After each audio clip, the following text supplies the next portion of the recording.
Halo, selamat siang Sobat Impact Talk. Bertemu kembali dengan saya Debbie II host di Impact Talk Healthy Life, Happy Life. Hari ini hari Rabu tanggal 8 Juni 2022.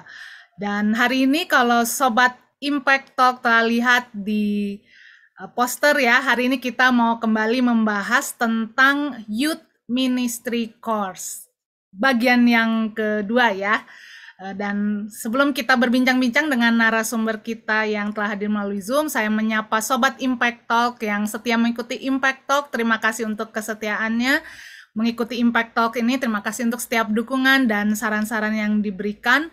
Dan kalau Sobat Impact Talk yang baru pertama kali mengikuti Impact Talk, silakan bisa subscribe YouTube channel First Baptist Church Bandung ini dan like video ini serta tekan tombol notifikasinya supaya nggak ketinggalan setiap Impact Talk yang hadir di hari Rabu dan hari Jumat jam 12 siang. Dan selain itu juga setiap harinya kita ada Morning Spirit, renungan pagi jam 6, lalu ada Impact Kids, renungan untuk anak-anak jam 8, dan di malam hari jam 8 ada Impact Family, itu renungan malam untuk keluarga.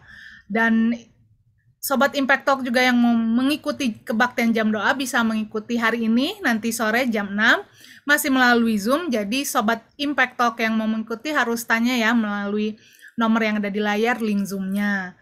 Dan di hari Minggu, kalau Sobat Impact Talk yang punya kerinduan untuk bersama-sama beribadah, silakan bisa datang ke Gereja Baptis Pertama di Jalan Wastu Kencana 40. Kita bisa bersama-sama beribadah, ada jam 8.30 dalam bahasa Indonesia dan jam 10.30 dalam bahasa Inggris. Untuk Sobat Impact Talk, silakan bisa mendaftar melalui aplikasi Impact Discipleship Communities. Tapi kalau misalnya menemui kendala atau apa, bisa tanya melalui nomor yang ada di layar ya. Melalui nomor ini silakan hubungi kami dan nanti kami akan membantu, menolong, dan silakan Sobat Impact Talk bisa mengikuti kebaktian di Gereja Baptis Pertama. Dan kalau Sobat Impact Talk masih mau mengikuti secara online ya, makanya jangan lupa untuk subscribe YouTube channel ini sehingga bisa mendapatkan link untuk kebaktian di hari Minggu. Nah, hari ini kita mau ngobrol lagi ya dengan kakak-kakak yang sudah tidak asing lagi. Kita mau ngobrol lagi tentang Youth Ministry Course. Halo Kak Iren dan Kakak Mayerson. Halo, halo. Oh, Apa kabarnya? Baik. Nah, puji Tuhan. Baik ya. Nah, sehat-sehat ya semua ya. Nah, Ya. ini kita masih mau ngobrol lagi nih Kakak Irin dan Kakak Mayerson. Kayaknya kita kemarin juga udah ngobrol banyak ya tentang ya siapa aja gitu eh, youth ini gitu ya, terus kendalanya apa gitu ya. Nah, sekarang jadi pengen terus bertanya. Nah, jadi tujuan youth ministry course ini ya untuk apa gitu? Boleh dari siapa? Kakak Irin? Boleh, boleh. Jadi kalau misalnya tujuan dari Youth Ministry itu sebenarnya terdiri dari 3M sih. Jadi ada mission, ada motive, sama ada method. Nah, jadi ada 3 ya. Ada misinya apa, terusnya motif dibalik mengadakan Youth Ministry ini apa, sama yang ketiga tuh metodenya seperti apa. Nah, kalau misalnya mission, seperti yang kita tahu ya, kalau saya mendengar kata mission, pasti keingetnya amanat agung gitu, Great Commission gitu kan ya. Jadi emang dari si Matius 28 ayat 19 sampai 20 ini gitu kan. Nah, tapi kalau misalnya kemarin tuh di Youth Ministry itu ada yang menarik gitu. Karena A Great Commission ini, kata great-nya tuh diganti menjadi Everyday Commission. Jadi itu benar-benar mengingatkan sih bahwa ya pergilah jadi jadikanlah semua bangsa berikutku, baptiskan, terusnya ajar mereka, itu gak hanya kegiatan sekali terusnya udah beres gitu.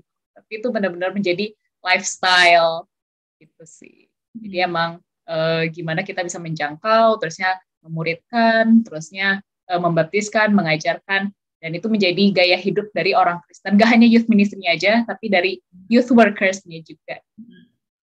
Oh, jadi setiap hari ya justru ya. Ya, Ya. betul, Nah, betul. dari Kakak Mayerson ada tambahan? aku suka sih dengan dibilang tadi yang setiap harinya itu gitu. Hmm. Jadi dalam apapun kegiatan kita, bahkan ngantor gitu ya, atau Hmm. mungkin belajar bareng aja. Jadi sebenarnya ada kesempatan-kesempatan kita buat penginjilan sebenarnya. Cuman ya kitanya peka aja dulu gitu. Hmm. Baca situasi juga gitu. Terus juga apa? Zaman kan berubah ya. Metode Hmm. untuk penginjilan juga pasti mulai banyak kaya dan bermacam-macam juga kan. Hmm. Nah, tapi jangan lupa intinya harus tetap satu, yaitu tentang Injil Kristus. Nah, itu yang harus jangan sampai hilang gitu. Hmm. Ya, dari Kakak Irin? Setuju sih, Ci. Setuju. Jadi ya kadang-kadang kan mungkin karena zamannya berubah, gimana caranya supaya kita bisa narik anak muda nih, Hmm. dengan cara seperti ini. Tapi mungkin ada beberapa saat di mana ya udah si kebenaran firman Tuhannya cuma diambil sebagian deh gitu misalnya supaya Hmm. menarik gitu kan. Hmm. Padahal ya nggak boleh seperti itu gitu. Jadi emang inti dari firman Tuhannya harus dijelasin sebenar-benarnya, tapi metodenya bisa berbagai macam. Dan tadi mungkin motifnya belum seperti jelasin. Motifnya itu adalah mengasihi sih. Gimana kita emang mengasihi anak muda gitu. Dan pengen mereka mengenal kasih dari Tuhan. Hmm. Wow. Jadi itu ya.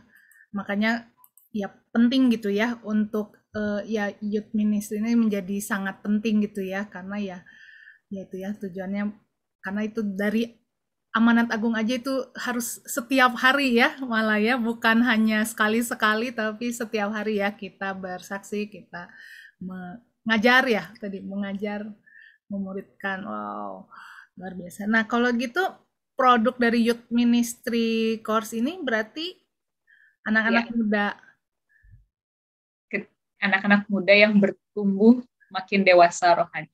Oh, oke. Itu yang menjadi apa? Menjadi Produknya. produk Iya. hasilnya nantinya ya, yang diharapkannya ya, yang diharapkannya.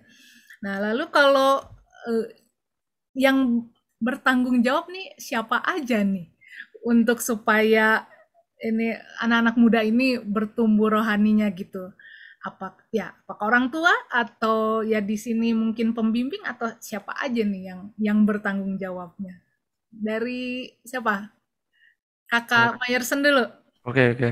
Yang bertanggung jawab ya Tuhan sih. Iya, gitu, gitu.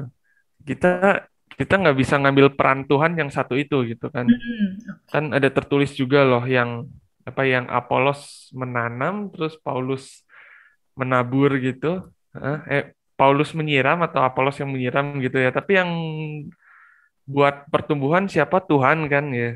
Ya Mhm. kayak iman juga kepada Yesus Kristus juga kita mungkin pembimbing atau mungkin temen seiman atau mungkin pendeta, orang tua, kakak rohani itu semuanya lebih ke bertanggung jawab untuk menciptakan lingkungannya sih, lingkungan buat si orang-orang muda ini bertumbuh gitu. Mhm. Ya, kita tanggung jawabnya sampai situ. Tapi untuk waktunya si iman mereka bertumbuh, itu Mhm. Tuhan yang menentukan sih. Kan Mhm. kadang kita suka kelabakannya gini. Kita kayak ngajarin firman dengan ekspektasi pasti berhasil di waktu yang kita mau kan gitu. Mhm. Itu sama aja kayak kita pingin nanam ya andai kata kayak kita mau nanam nanam inilah nanam apa pepaya gitu ya. Ya pepaya kan ya kalau untuk tumbuh sampai berbuah kan nggak mungkin seminggu jadi gitu kan. Ya, Tapi kita pingin seminggu jadi, kita udah siapin pupuknya udah gimana gitu. betul betul. Tapi kita terlalu berharap seminggu ini pasti jadi, pasti tumbuh langsung berbuah gitu kan nggak mungkin loh. Mhm. Gitu. Ya waktunya Tuhan, proses yang Tuhan mau kan ujung-ujungnya Iya ya. gitu. Oh, oke. Kak Irin? Ya, sama sih, Ci. Kayak yang tadi Mir sudah jelasin juga gitu. Hmm. Maksudnya pas kita nanam pohon yang sama di waktu yang sama pun belum tentu semua bertumbuhnya sama gitu kan ya. Maksudnya ada yang mungkin lebih tinggi dari yang lain. Nah, Mhm. sama sih kadang-kadang mungkin kita mikir ini anak ini udah bertahun-tahun di youth ministry kita kok Mhm. masih gini-gini aja mungkin ya. Tapi ya malah itu sebenarnya proses yang unik yang Tuhan ciptain buat tiap orang gitu. Dan Mhm. itu tes spesial buat masing-masing kan. Jadi ya emang biarkan orang-orang bertumbuh, berpengalaman sendiri dengan Tuhan, gak hanya tahu secara teori, tapi pengalaman. Dan ya itu tanggung jawab kita adalah menyediakan lingkungan yang terbaik supaya mereka bisa bertumbuh. Ya itu makanya tadi host tanya karena kayaknya seringkali ya apa ya kita ya itu ya pembimbing ya apa kakak-kakak gitu atau ya orang tua gitu yang jadi merasa tanggung jawab untuk apa bertumbuhnya, tapi ya sebenarnya itu bagian kita tuh tanggung jawab kitanya berarti apa tadi menyediakan ininya ya lingkungannya ya, menyediakan lingkungannya, betul yang tadi kata Myerson ya maksudnya lingkungannya. Tapi ya Tuhan ya yang bisa menumbuhkan itu, tapi ya bagian kita adalah menyediakan lingkungannya gitu ya.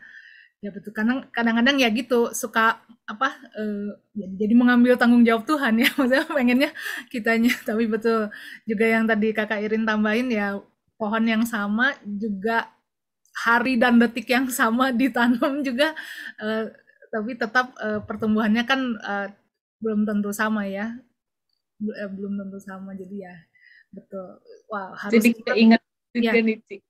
Karena kalau misalnya kita ya berpikir kalau misalnya kita yang bertanggung jawab itu suka jadi kecewa gitu kan, si anak ini udah dibimbing sama aku tapi kok nggak maju-maju gitu kelihatannya. Jadi ya harusnya emang fokusnya di shift ke Tuhan gitu sih. Kita mengerjakan bagian kita yang benar ya, Tuhan akan melakukan pekerjaannya. Betul. Jadi jangan lupa bagiannya kita apa, ya bagiannya Tuhan apa, dan ya itu betul sih tadi biasanya kita bisa kecewa. Jadi ingat juga yang pengalamannya Kakak Myerson ya, maksudnya kalau apa harapannya adalah seminggu dari yang membimbing Kakak Myerson, wah kayaknya udah sedih menyerah dan kayaknya. sedih dan kecewa gitu ya, tapi kan ternyata ya maksudnya apa ya Tuhan yang punya waktunya Tuhan gitu, tapi ya bagian kita ya menabur ya menyediakan tempat gitu ya. Kakak Myerson mungkin ada tambahan lagi? Ini pendapat aja sih. Jadi kalau apa ya, kalau kita bayangkan misalnya pertumbuhan iman kita masing-masing satu gitu ya, sama semua gitu. Kayaknya nggak ada bedanya dengan produk perusahaan gitu ya. Kayak produk makanan perusahaan cepat saji gitu kan, misalnya nugget bisa keluar 1.000 dalam per hari gitu kan. Ya kan, rasanya sama semua. Prosesnya juga sama semua. Ya coba bayangkan kayak gitu. Padahal kan manusia diciptain Tuhan kan unik kan ya. Bahkan kalau Tuhan ciptain yang lain kan berfirman gitu. Kalau manusia kan dia gambar sendiri gitu. Ya kan. Ya itu sih spesialnya manusia sih. Spesialnya manusia, betul. Dan itu makanya ya harus ingat kita berarti kita bukan nugget ya. Iya bukan lah. Menyebut merek, menyebut makan nugget, bukan nugget. Kita bukan nugget. Iya, tapi betul ya. Produk cepat saji sih. Ya bukan produk cepat saji, tapi ya betul. Ya betulnya diingetin ya kita memang manusia unik ya itu kita pun berbeda-beda. Yang pasti aja ada pria dan wanita aja itu sudah jelas berbeda ya. Dan yaitu yang selalu disebut kembar sekalipun juga kan tetap pasti ada perbedaannya ya. Jadi memang Tuhan menciptakan kita sangat unik. Nah, ini kita ngobrolnya lanjut lagi. Nah kan dari kemarin ini juga dan tadi juga kita ngomonginnya kan ada tentang kedewasaan rohani. Nah kalau kedewasaan rohani itu maksudnya ada tingkatannya nggak gitu? Ada tingkatannya kah? Atau ya mungkin ada tingkatan kedewasaan rohani atau hanya satu saja atau gimana? Ini boleh dari Kakak Myerson? Ada 5 sih waktu itu di Youth Ministry course-nya ada 5 sih. Yang pertama ada converted, yaitu dia udah mau terima Tuhan Yesus gitu sebagai juru selamat. Jadi berbalik dari kehidupan dia yang lama gitu ya. Nah pas itu ada tingkatan selanjutnya yaitu church atau bergereja. Jadi setelah menerima Tuhan ya nggak mungkin dibiarin gitu ongkang-ongkang gitu aja kan ya, dia pasti butuh sebuah tempat, sebuah komunitas kan ya, jadinya ke gereja, jadi itu levelnya bergereja, dia udah bisa eh, bisa ya berbaur dengan anak-anak Tuhan lainnya gitu, beri persembahan, ikuti kegiatan gereja dan lain-lainnya juga. Nah, terus mulai meningkat lagi yaitu craving God. Berarti dia kayak punya kebutuhan akan Tuhan gitu. Kalau nggak ada sesuatu, nggak ada Tuhannya gitu, dia kayak kita kekurangan air gitu. Ya, tahu kan? Nah, kita butuh air buat minum, kalau nggak kita dehidrasi kayak gitu. Nah, kita butuh Tuhan untuk hidup gitu. Kalau tanpa Tuhan air hidupnya nggak ada gitu kan. Ya, seperti itu gitu. Jadi kayak Tuhan tuh kebutuhan paling pokok kita yang paling utama gitu. Nah, itu udah tingkat yang craving God gitu kan. Makanya dia saat teduhnya bukan kewajiban ya gitu.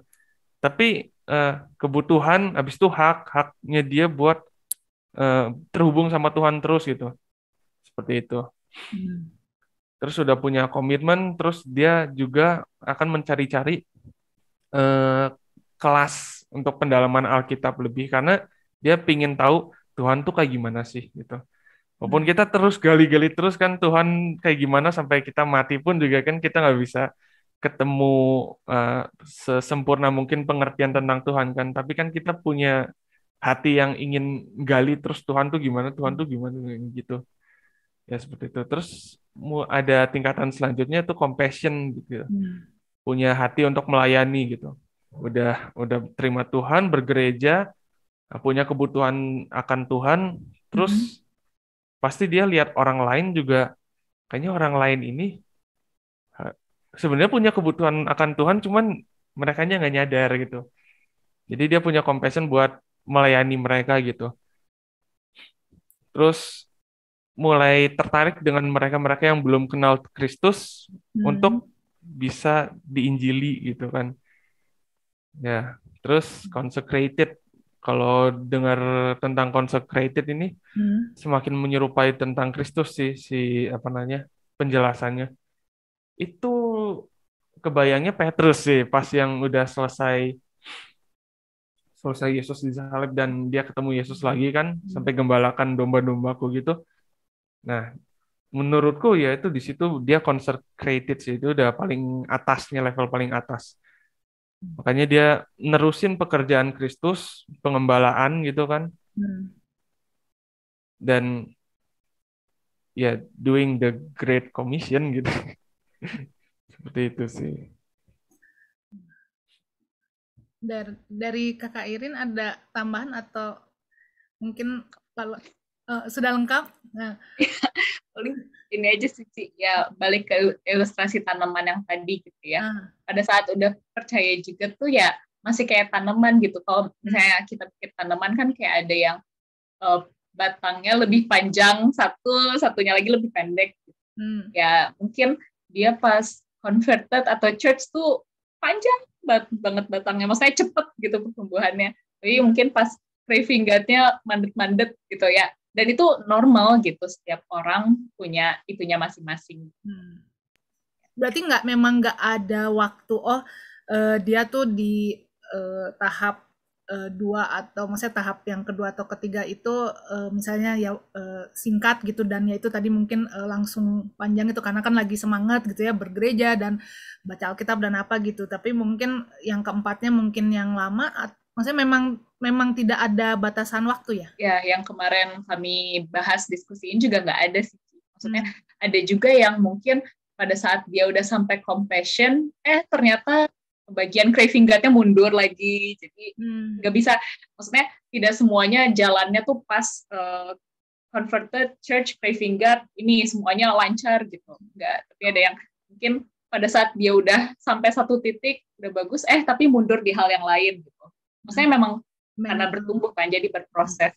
Jadi memang kita nggak bisa bilang bahwa oh ya ini dari tahap 1 pasti langsung tahap 2, tahap 2-nya sudah oke, baru tahap 3, itu enggak ya, karena nanti sudah 2 dan 3 di yang keempat, tapi mungkin yang 2 dan 3-nya juga bisa kita ini ya. Tapi betul sih seperti baca Alkitab setiap hari juga kan. Kalau belum pernah gitu baca dari awal sampai akhir, kayaknya kita semangat banget gitu kan.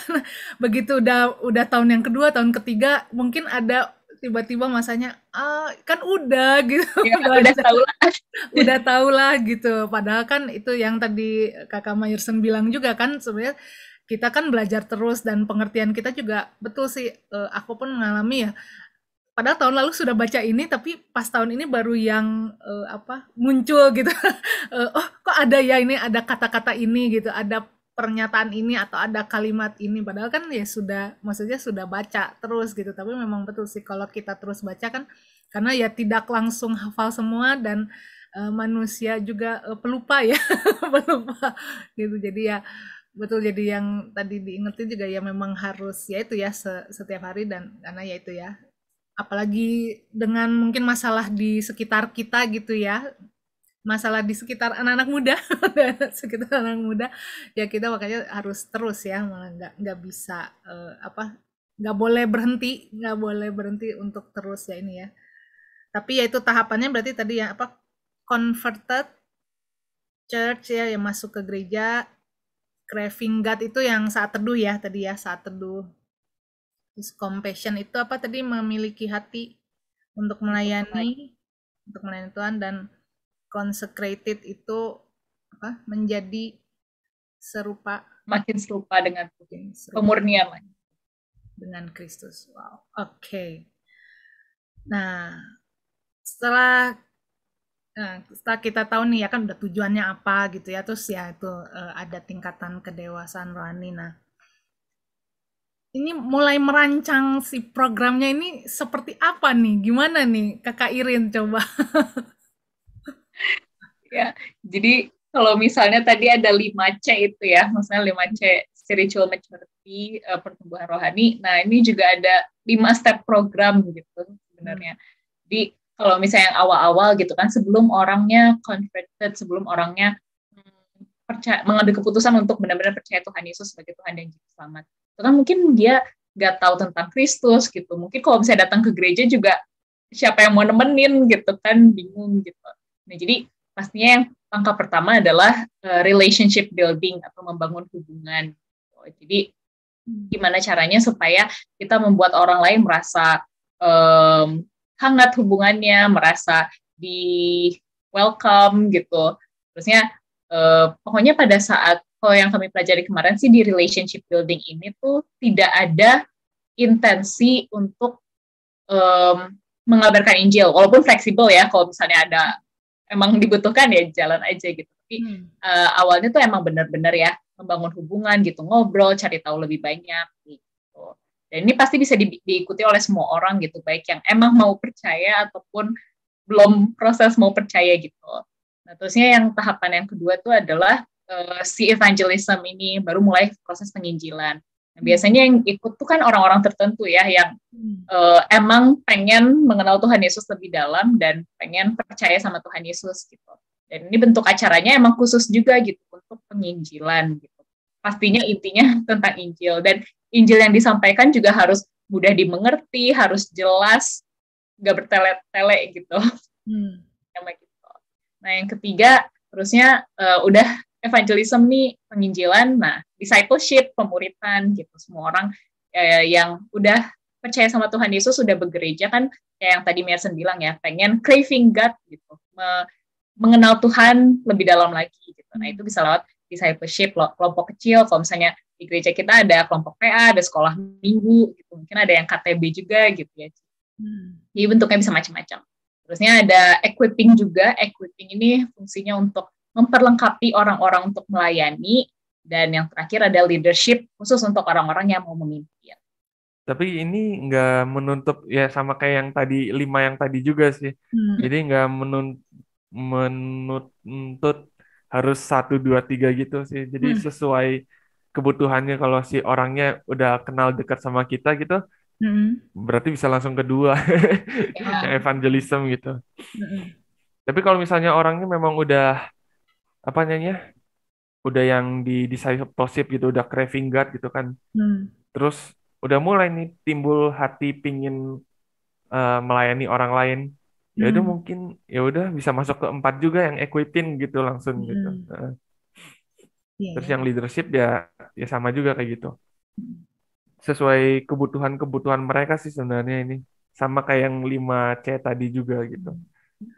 Jadi ya maksudnya memang disesuaikan ya, memang benar-benar Iya. disesuaikan. Berarti kalau kita yang sebagai apa nih pemimpin youth-nya gitu ya, ya maksudnya ini Kakak Irin, Kakak Mersen, berarti kita harus punya kepekaan dong ya, maksudnya harus punya kepekaan untuk melihat ya ini anak muda ini dia di tingkat mana gitu ya, karena belum tentu ya maksudnya apalagi kalau ya itu ya dilihat kalau sudah kenal sudah dekat ya itu bisa mungkin bisa next stepnya gitu next programnya gitu tapi ya maksudnya memang dilihat berarti ya memang minta kepekaan dari Tuhan juga ya supaya tahu ya maksudnya ini anak-anak muda yang ada di sekitar kita itu seperti maksudnya di mana tingkat kedewasaan rohaninya dan yaitu di mana apakah memang orang baru atau orang yang sudah kita kenal dekat itu ternyata pengaruh juga ya untuk apa yang nantinya mau dilakukan gitu ya sama ya nih sama youth ministry ini gitu ya Kakak Mayerson. Nah kalau gitu udah ini nih maksudnya udah ada nih ya maksudnya programnya ya misalnya sudah disusun gitu terus ini akan ya maksudnya itu berarti memang nggak bisa dong ya dilakuin ya pokoknya maksudnya kita kan pasti bikin program pasti bikin maksudnya oh minggu ini mau kegiatannya apa gitu tapi berarti apakah maksudnya nanti bisa berubah di tengah jalan gitu dari apa yang direncanakan atau gimana nih kalau dari program ini? Sepertinya bisa berubah sih, disesuaikan dengan si kebutuhan anaknya gitu. Mm-mm. Ya, yang tadi-tadi itu cuman hanya guide sih gitu. Hmm. Karena setiap youth worker yang ada di gereja masing-masing juga harus, ya tadi yang tadi Cidebi bilang kan, host bilang, Iya. aduh Oke. lupa, Kamu. melihat apa, maksudnya harus peka gitu, lihat si Mm. anak-anaknya tuh punya kondisinya gimana, terus kebutuhannya apa kan, terus. Hmm. Lalu kita nggak bisa jiplak ide orang lain juga gitu. Hmm. Kayak kalau kita lihat mungkin youth ministry A gitu misalnya. Hmm. Hmm. Wah, kayaknya kebangunan rohaninya asik tuh, bagus tuh, banyak. Ya. Terus kita jiplak, ya belum tentu juga sih gitu. Hmm. Eh, terus malah kitanya jadi kayak nggak real diri kita sendiri gitu, nggak real youth ministry kita sendiri gitu kan. Kita copy paste program dari youth ministry lain kan itu Hmm. juga jangan sebenarnya gitu. Kan setiap gereja juga punya culture yang berbeda gitu kan ya. Hmm. Tipe-tipe anak-anaknya beda juga. Hmm. Ya takutnya kalau kita jiplak punya orang lain, ya itu jadi malah nggak sesuai dengan anak-anak yang ada di lingkungan kita, malah merekanya makin turun si keimanannya ke Tuhan juga. Hmm. Jadi kita yang tahu culture gereja kita, kitanya juga yang Hmm. harusnya bisa menemukan kebutuhan apa sih anak-anak ini sih, dan jalur mana dan metode mana yang terbaik buat anak-anak ini, gitu sih. Iya, bener sih, Ci. Maksudnya kalau misalnya copy paste dari kegiatan gereja lain gitu ya, Hmm. ya tidak sesuai dengan culture-nya. Mungkin nanti akan dibahas tentang culture dari tiap gereja gitu ya. Dan kalau misalnya kayak gitu kan, misalnya, wih, itu praise and worship-nya keren banget, gitu. Kita ikutin deh, gitu. Nah, nyampe ke kita malah krik, krik, krik. Karena mungkin gayanya berbeda. Gitu. Ya, emang yang balik lagi kita ya, maksudnya youth workers-nya tuh harus memiliki kepekaan terhadap kebutuhan anak mudanya. Kalau misalnya nggak tahu ya bisa ditanyakan kepada si anak-anak mudanya ini gitu, kebutuhannya apa sih gitu. Dan apa namanya, kalau misalnya kita di youth ministry itu kan tujuannya memang supaya anak-anaknya bertumbuh gitu. Jadi ya bikin programnya harus dipikir gimana caranya supaya memberikan environment yang baik supaya anaknya bertumbuh gitu, bukan sekedar program based gitu. Oh ya udah yang penting ada program ini gitu. Tapi ternyata itu tidak sesuai dengan program anak-anaknya kan. Jadi pastinya yang kayak Ki Debbie bilang tadi gitu, harus bisa menyesuaikan lagi gitu di tengah-tengah. Nah, oke. Nah, tadi karena ada disebutin tentang kultur itu apa itu? Kultur kebudayaan ya apa? Nah, ya coba sekalian Kakak Irin mulai dijelaskan apa sih itu? Ya, jadi kalau misalnya yang kita belajar kemarin tuh kan kalau misalnya youth ministry itu harus culturally appropriate gitu. Jadi harus sesuai, harus cocok dengan si kebudayaan anak muda yang ada di gereja itu gitu. Ya, jadi keinget yang Paulus itu sih, maksudnya kalau misalnya aku lagi ngabarin Injil ke siapa, aku menjadi seperti orang mana gitu. Kalau misalnya ngabarin kemana, jadi seperti orang mana gitu kan. Dia emang harus sesuai dengan culture-nya. Nah, sebenarnya culture dari anak-anak muda itu namanya culture imprint tuh ada 3 sih yang paling dasar gitu ya. Culture apa? Culture imprint. Imprint. Okay. Ya, atau ya mungkin bahasa bakunya jejak budaya. Oh, oke. Okay. Ya, seperti itu. Nah, kalau misalnya kayak gitu tuh yang pertama pasti ada personal culture gitu ya, personal culture imprint. Nah, itu pasti dari latar belakang keluarganya, dari suku-sukunya beda gitu. Maksudnya ada yang dibawa lah dari segi keluarganya, dari segi DNA-nya, dirinya sendiri gitu.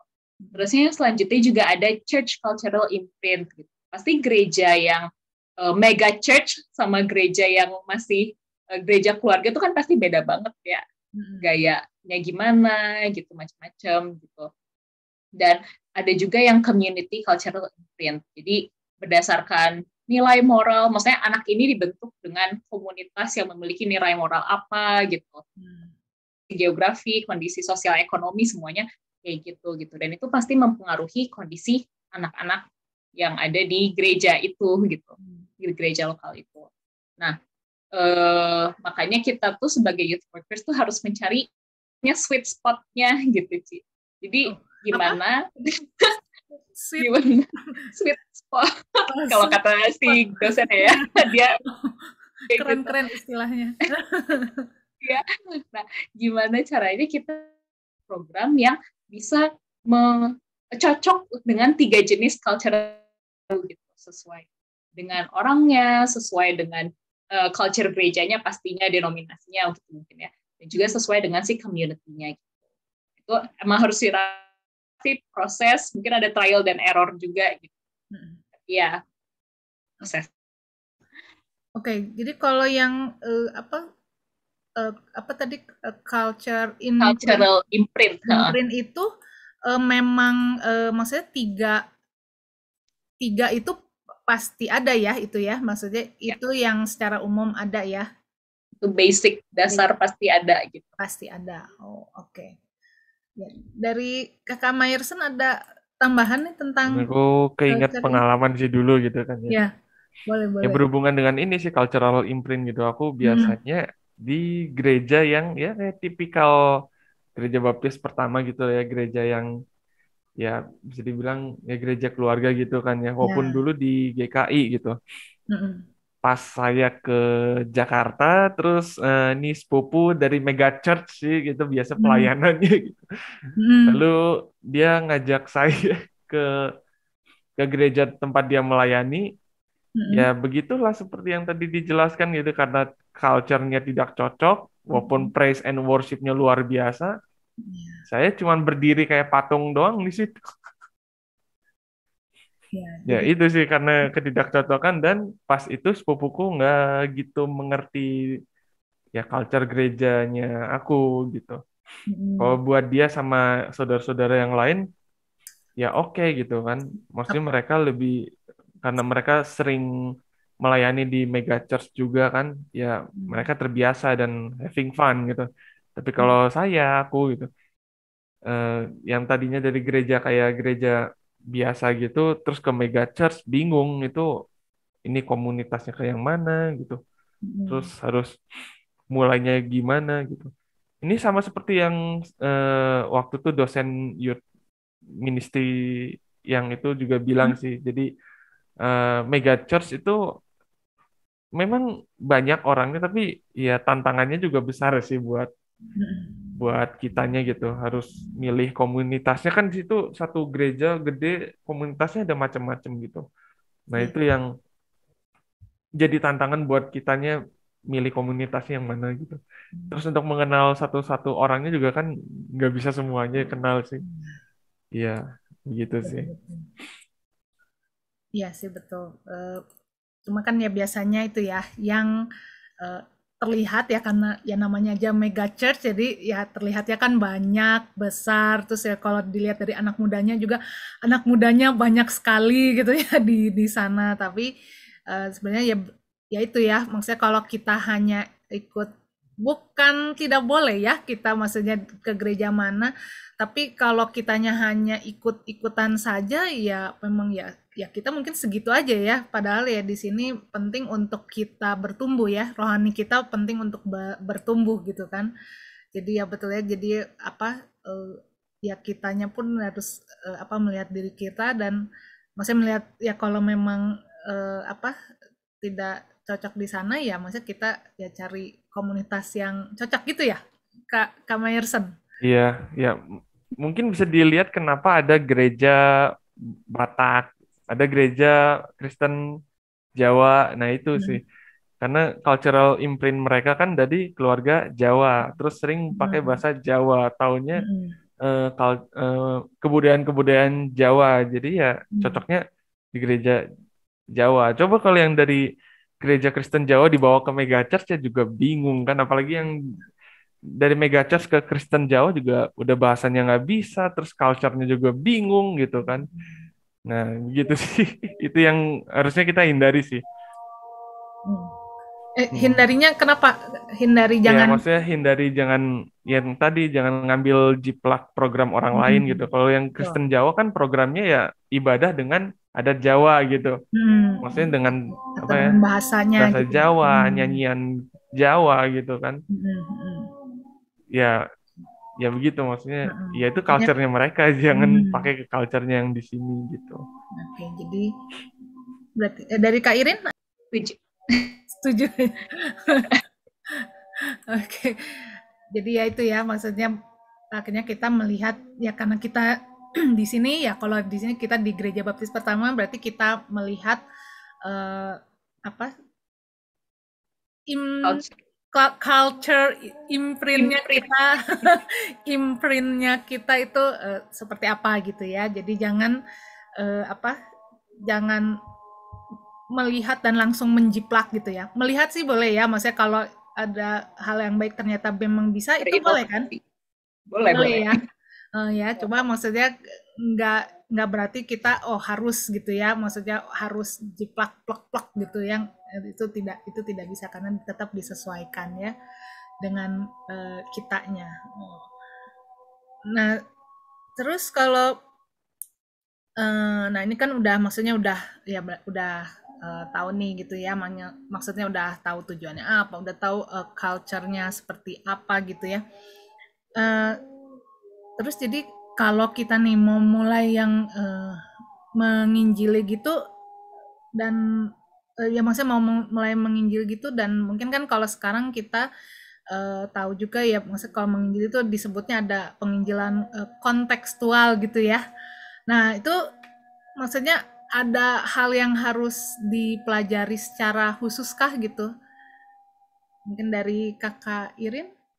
Kalau misalnya pada saat kita menginjili, terutama dalam konteks ini ke anak muda gitu ya. Hmm. Jadi pasti selain ngelihat si cultural imprint itu, kita harus ngelihat si global culture mudanya gitu. Oh, oke.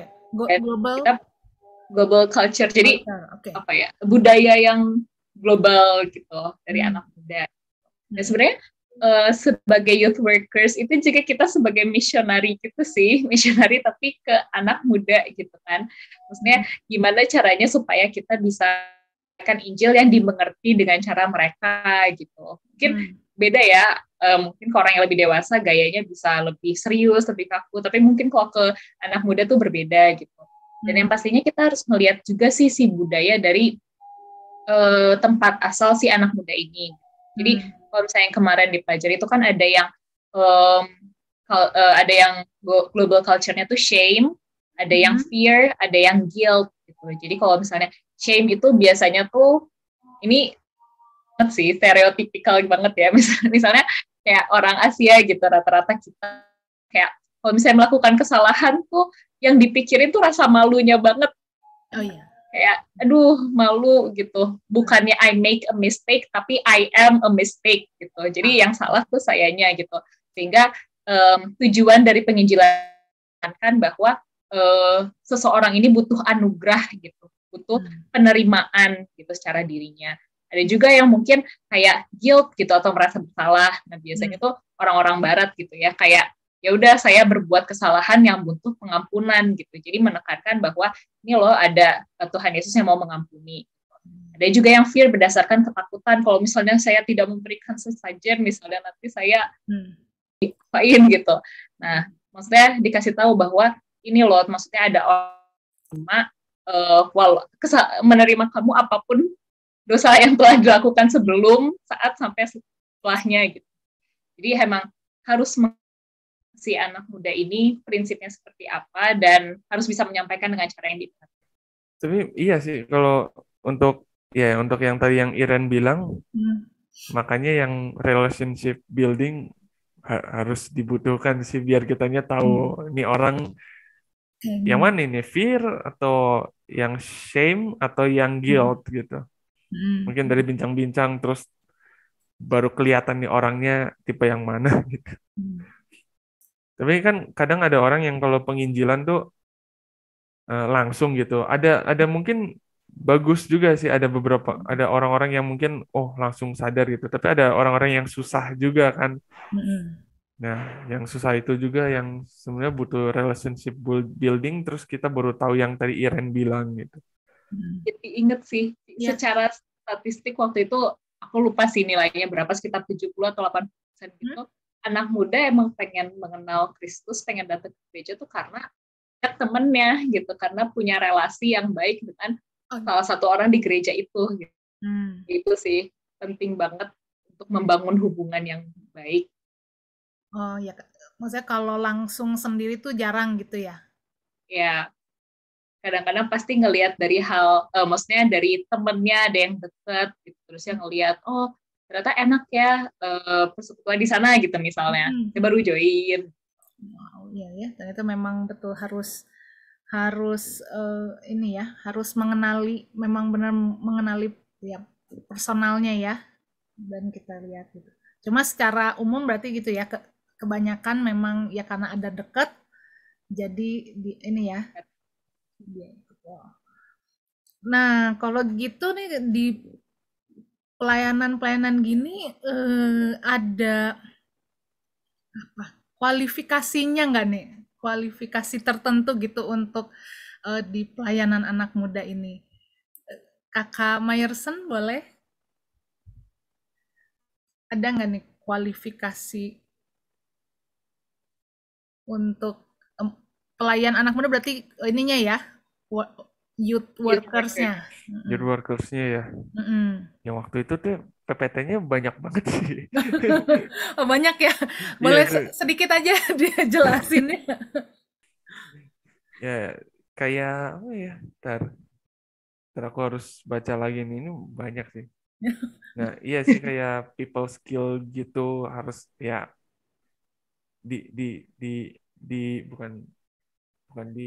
dianjurkan harus ada gitu. Jadi bisa komunikasi dengan orang lain tuh ya pasti ya, public speaking juga butuh gitu. Terus administration skill juga, lalu karakternya juga harus selaras dengan Kristus juga. Lalu butuh kesaksian keluarga juga. Kalau si youth workers-nya ini ya sebenarnya memang benar-benar sudah terima Tuhan gitu. Dan masih banyak lainnya. Boleh dilanjut Kakak Irin? Iya, boleh. Ada apa yang lainnya? Iya, yang tadi ya, maksudnya kesaksian keluarga juga. Melihat apakah mungkin penampilannya aja di gereja ternyata kelihatannya seperti itu, pas di rumahnya kayak gimana gitu. Surprise. Nah, itu penting juga gitu. Terusnya pasti punya integritas moral gitu dan kebijaksanaan untuk bisa melakukan hal yang tepat juga gitu kan. Nah, terusnya pasti memiliki personality compatible dan sesuai untuk pelayanan youth ini gitu. Terusnya pasti memiliki knowledge atau pengetahuan sesuai dengan anak muda, mengetahui anak mudanya dan juga mengetahui pasti punya apa ya background teologis atau mungkin nggak perlu sarjana sih, dia memang secara aktif menggali sendiri, belajar sendiri tentang firman Tuhan gitu ya. Ya, pasti bisa mengembangkan program, bisa membuat program, membuat visi misi gitu kan, itu emang nilai dari leaders gitu ya, nilai pemimpin. Sama pasti memiliki pengalaman melayani anak muda. Dan ada 50 sisanya, Ci. Wow, banyak ya. Ternyata harus punya banyak skill. Nah, tapi kalau misalnya hanya beberapa aja, apakah tidak bisa? Maksudnya ada yang harus dimiliki oleh ya ini apa workers, youth workers ini gitu, yang harus gitu. Mungkin ada berapa yang harus gitu. Kalau tadi kan katanya 50. Kalau kalau 49 punyanya atau atau dari itu ternyata cuma punyanya 10 gitu. Itu gimana, Kak Irin? Kalau misalnya menurut aku sih, pokoknya yang paling pasti harus punya adalah punya hubungan sendiri, pribadi sendiri dengan Tuhan gitu ya. Maksudnya walaupun mungkin public speaking-nya kurang atau mungkin kemampuan administrasinya kurang, tapi pasti harus punya hubungan sama Tuhan yang erat gitu. Tapi aku jadi kepikiran juga sih, banyak orang yang mungkin dikasih kemampuan, tapi dia tidak berkomitmen gitu. Tapi ada yang mungkin punyanya cuma sedikit kemampuannya, tapi dia terpanggil dan dia mau menanggapi panggilan itu dan berkomitmen. Dan Tuhan pasti akan memberikan kemampuannya gitu, akan menambah-nambahkan kemampuannya sesuai dengan pelayanannya. Jadi kemarin mah emang tidak dijelasin minimalnya apa, tapi kalau misalnya ya pikiran aku sih kayak gitu. Yang penting dianya mau nggak ikut kerja sama Tuhan gitu. Yang numbuhin kemampuannya juga Tuhan. Betul. Betul. Jadi ya harus dari kitanya berarti harus berarti yang pertama tuh mau enggak gitu ya. Iya. Mau enggak dipakai sama Tuhan gitu untuk ini, dan ya itu betul kitanya harus punya hubungan pribadi sama Tuhan, karena kalau tadi ya public speaking, administrasi itu semua bisa kita belajar ya. Kalau kitanya dari kitanya sudah mau untuk melayani Tuhan, jadi ingat ya itu ya yang apa talenta gitu ya, yang kalau Tuhan berikan ya Tuhan juga kan yang apa pasti bisa melipat gandakan gitu ya apa yang Tuhan berikan ke kita, tapi kitanya mau enggak gitu ya. Kalau ya jadi ingat kalau yang satu hanya dikubur, tapi kalau yang 2 sama 5 kan ya dikerjakan, jadi Dikerjakan. ya jadi berlipat gitu kan, jadi berlipat. Wow. Wah, oke nih, tidak terasa sudah cukup lama kita ngobrol-ngobrolnya ini. Nah, silakan ini dari siapa dulu, Kakak Mayerson atau Kakak Irin, menyampaikan pesan-pesan nih untuk Sobat Impact Talk dari apa yang kita bicarakan hari ini. Dari siapa? Mayerson. Kakak Mayerson. Ujungnya kembali lagi sih. Ya, percaya nggak kalau Tuhan yang bisa numbuhin iman seseorang sih. Soalnya kalau kita nggak percaya itu, terus kita ngandelin kekuatan kita buat penginjilan, lalu si orangnya ternyata belum tumbuh-tumbuh juga imannya, dan kita pasti nyerah kan gitu. Tapi pas kita tahu ternyata si anak-anak ini, orang-orang ini juga pertumbuhannya dipegang Tuhan dan Tuhan yang nentuin pertumbuhannya, terus kita udah melakukan yang terbaik untuk menciptakan lingkungan biar orang-orang ini bertumbuh imannya, ya ya sudah, serahkan aja ke Tuhan sih. Betul. Kakak Irin? Dari aku juga ya salah satunya itu gitu, maksudnya ingat tugas kita itu adalah memberi environment-nya gitu. Jangan ngambil tugasnya Tuhan yang memberikan pertumbuhan karena nggak akan bisa. Jadi makanya yang penting kita menyediakan lingkungan yang terbaik buat anak muda bertumbuh, dan pasti youth workers itu juga bukan berarti kita udah sempurna gitu ya. Jadi memang sama-sama bertumbuh gitu youth workers dan anak mudanya juga gitu. Jadi ya belajar untuk memiliki gaya hidup yang dengan Tuhan. Dan yang tadi gitu, pada saat kita udah dipanggil, tanggapi panggilannya dengan yes I am, yes I will. Wow, luar biasa nih. Terima kasih nih Kakak Mayerson dan Kakak Irin udah ngobrol-ngobrol, sudah berbagi tentang ini ya, youth ministry course ya yang didapatkan, dan semangat ya buat Kakak Irin dan Kakak Mayerson untuk ini di bidang youth ministry ini, dan nanti saat akan memulai dan sedang menyusun dan memikirkan untuk youth ministry ini. Thank you sudah berbagi ya di Impact Talk.